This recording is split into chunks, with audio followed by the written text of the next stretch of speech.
Hey, how about a tour of the choir loft? If you're like me, you probably had not been up to the organ loft. I think the first time was a couple of years ago for me.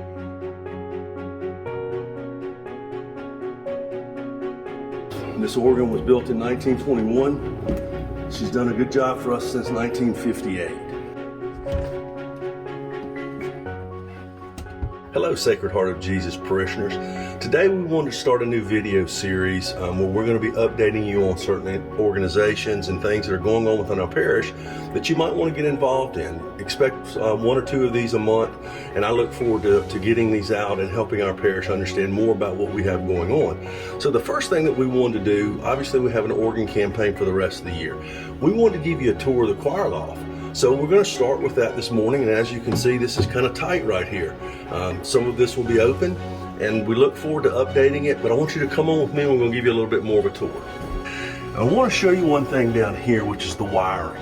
We actually had a contractor get in there, and if you look closely, the wiring in the back is actually wrapped in cotton, and we will obviously be updating that when we put the new organ in. The good news also is people that are my size will be able to get in here a lot better once we open this area up. So come on, let me show you a couple of things that we're going to do.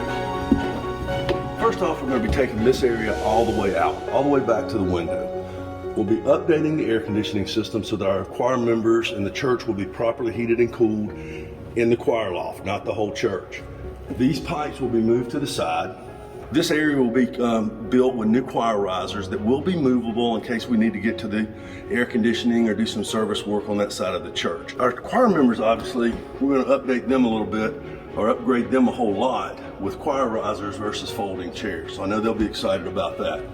This is the organ itself, but as you can see, she looks great, but the wiring on the inside is the issue. We've had separate fire incidences, so the organ itself is going to be moved over to this area.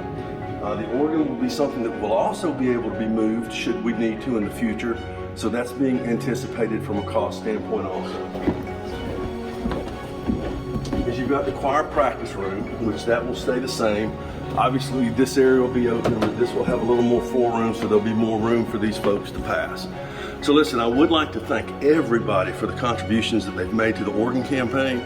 I would like to thank you for the pledge cards that you sent in. I'd like to thank the Limb Sisters for the rosaries that they made.